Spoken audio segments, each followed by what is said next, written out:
Bismillahirrahmanirrahim. Assalamualaikum warahmatullahi wabarakatuh, sahabat seiman. Alhamdulillah, segala puji bagi Allah, Rabb sekalian alam, ya, yang telah merezekikan kita untuk berjumpa lagi pada hari ini pada siri yang ke-114. Tak lupa selawat dan salam buat junjungan besar Nabi Muhammad sallallahu alaihi wasallam, keluarga dan para sahabat yang mengikuti baginda sehingga hari kiamat. Alhamdulillah. Hari ini kita sambung lagi tentang topik semalam, ya, yang telah kita bincangkan, iaitu mereka yang membenci Rasulullah sallallahu alaihi wasallam, ya. Bagi menambah kefahaman lagi para sahabat hari ini, kita kemukakan 3 lagi contoh, ya, iaitu di bawah tajuk bolehkah menukar bilangan zikir, ya. Contoh yang pertama, Rasulullah sallallahu alaihi wasallam bersabda, tidaklah seorang hamba mengucapkan pada waktu pagi setiap hari dan pada waktu petang setiap malam, iaitu dibacanya zikir ini, ya.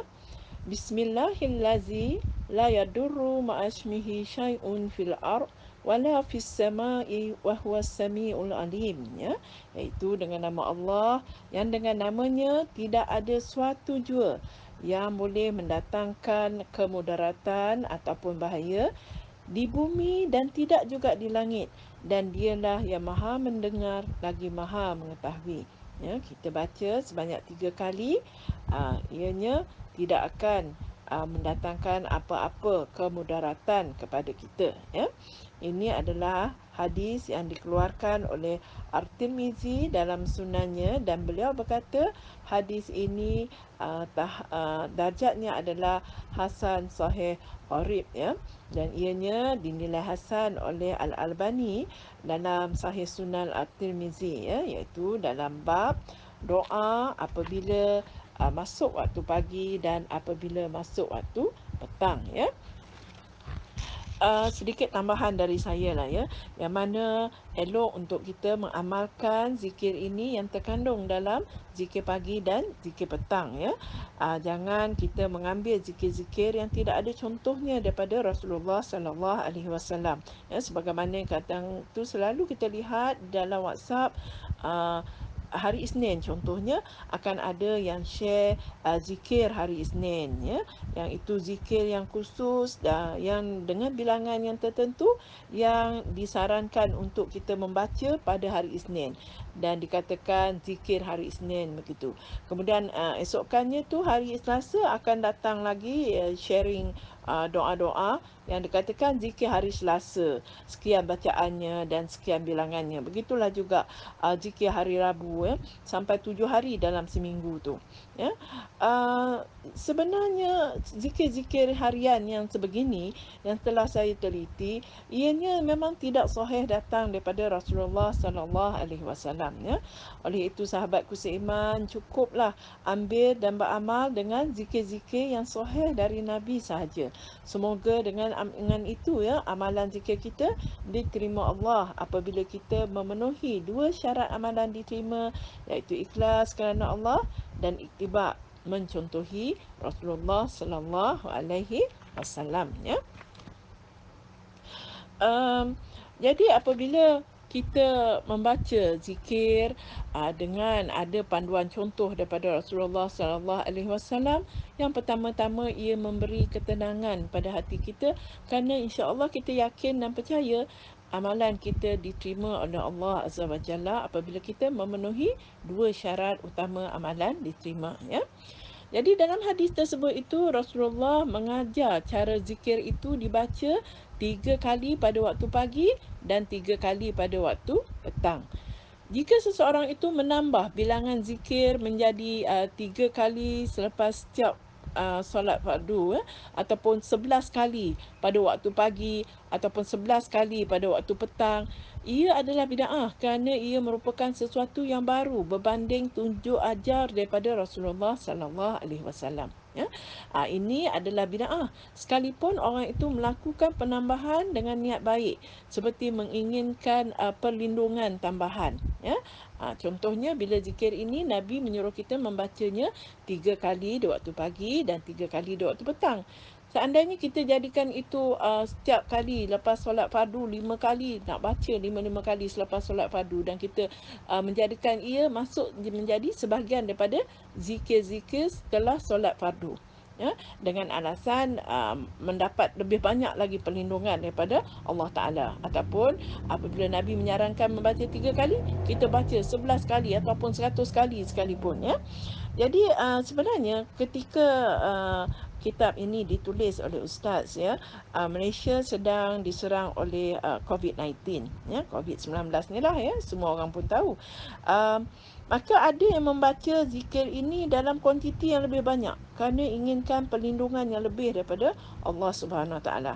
Lalu ustaz tegur, ya, dan ustaz nasihatkan agar kekal membaca dalam kuantiti yang Rasulullah sallallahu alaihi wasallam ajarkan.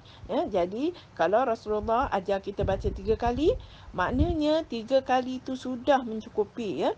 Kerana tidaklah Rasulullah itu berkata-kata mengikut hawa nafsu, melainkan wahyu semata-mata, ya. Sekalipun kita rasa COVID-19 ini begitu berbahaya, ya. Jadi yakinlah bahawa sesungguhnya Allah jaga kita, bukan sekadar kita jaga kita, ya. Itulah dia sebabnya bila kita yakin Allah jaga kita, di samping kita menjalankan SOP yang telah disarankan oleh pihak berwajib.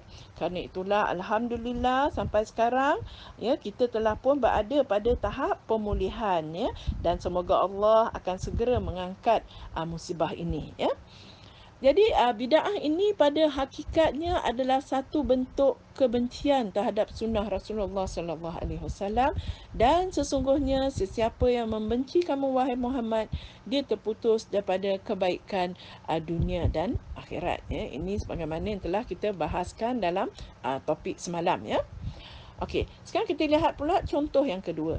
Rasulullah sallallahu alaihi wasallam bersabda, sesiapa yang membaca la ilaha illallah wahdahu la syarikalah, lahul mulku wa lahul hamdu wa huwa ala kulli syai'in qadir, iaitu tidak ada Tuhan selain Allah yang Maha Esa, tiada sekutu baginya seluruh kerajaan dan baginya segala pujian, dan dialah yang berkuasa atas segala sesuatu. Dalam sehari 100 kali, dia akan mendapat ganjaran seperti membebaskan 10 budak hamba. Ditulis baginya 100 kebaikan, dipadamkan daripadanya 100 keburukan, dan ia menjadi tangkal yang melindunginya daripada syaitan pada hari itu sehinggalah malam, ya. Dan tidaklah seseorang itu dapat mendatangkan amalan yang lebih utama berbanding ini, melainkan orang yang berzikir lebih banyak daripada itu, iaitu melebihi 100 kali, ya. Ini adalah hadis sahih yang dikeluarkan oleh Al-Bukhari dalam sahihnya, iaitu dalam bab sifat iblis dan tenteranya, ya. Jadi sesiapa yang menambah bilangan zikir seperti yang kita bacakan tadi itu melebihi 100 kali, dia tidak melakukan bid'ah, ya. Kita tekankan di sini kerana di akhir hadis tadi Rasulullah sallallahu alaihi wasallam telah pun menganjurkan dengan mengatakan, iaitu tidaklah seseorang itu dapat mendatangkan amalan yang lebih utama berbanding ia, melainkan orang-orang yang berzikir lebih banyak daripada itu, iaitu melebihi 100 kali. Ya, jadi dalam contoh begini, sekalipun Rasulullah menyarankan 100 kali, tetapi apabila baginda ada mengatakan bahawa seseorang itu akan mendapatkan lebih lagi berbanding dengan orang yang berzikir 100 kali, sekiranya dia berzikir lebih banyak daripada itu, maka itu merupakan persetujuan daripada Rasulullah sallallahu alaihi wasallam, saranan dan anjuran daripada Nabi yang memang boleh untuk kita melakukannya, ya. Sekarang kita pergi kepada contoh yang ketiga. Rasulullah sallallahu alaihi wasallam mengajar bacaan zikir selepas solat fardu, ya. Yang mana sesiapa yang setiap selesai solat fardu berzikir subhanallah 33 kali, alhamdulillah 33 kali, dan Allahu akbar 33 kali, sehingga menjadilah ia 99 kali, ya. Dan kemudian kita menyempurnakannya menjadi 100 kali dengan mengucapkan la ilaha illallah wahdahu la syarikalah, lahul mulku wa lahul hamdu wa huwa ala kulli kulli syai'in qadir. Ya, iaitu tidak ada Tuhan selain Allah yang Maha Esa, tiada sekutu baginya segala kerajaan dan baginya segala puji, dan dia Maha berkuasa atas segala sesuatu. Maka akan diampunkan dosa-dosanya meskipun ia sebanyak buih di lautan. Ya, ini adalah hadis sahih yang dikeluarkan oleh Muslim dalam sahihnya, iaitu bab disukai zikir selepas solat dan penjelasan tentang sifatnya. Ya. Jadi dalam hadis ini Rasulullah sallallahu alaihi wasallam mengajar salah satu bacaan zikir selepas solat fardu, iaitu bertasbih 33 kali dengan menyebut subhanallah, bertahmid 33 kali dengan menyebut alhamdulillah, dan bertakbir 33 kali dengan menyebut Allahu akbar. Jika seseorang itu mengubah bilangan tasbihnya selepas solat fardu kepada 27 atau 44 kali, jadi ini adalah bid'ah. Kerana ini merupakan sesuatu yang baru berbanding tunjuk ajar daripada Rasulullah sallallahu alaihi wasallam, ya. Bid'ah ini pada hakikatnya adalah satu bentuk kebencian terhadap sunnah Rasulullah, dan sesungguhnya sesiapa yang membenci kamu wahai Muhammad, dia terputus dari kebaikan dunia dan akhirat, ya. Akan tetapi sekiranya seseorang itu bertasbih dengan bilangan selain daripada 33 kali, maknanya dia bertasbih dengan jumlah yang lebih banyak ataupun lebih kurang pada waktu yang lain, ya, pada waktu yang tiada kaitan dengan selepas solat fardu, ya. Contohnya seperti ketika kita sedang memandu, kita sedang menunggu bas ataupun pada bila-bila masa saja. Kerana ini bukanlah bid'ah. Ya, ini kerana pada waktu yang lain yang tiada kaitan dengan selepas solat fardu, seseorang itu boleh bertasbih dengan bilangan yang disukainya berdasarkan firman Allah Subhanahu Wa Taala. Maka bertasbihlah dengan menyebut nama Tuhanmu yang Maha Agung, iaitu surah Al-Waqiah ayat ke-96. Ya.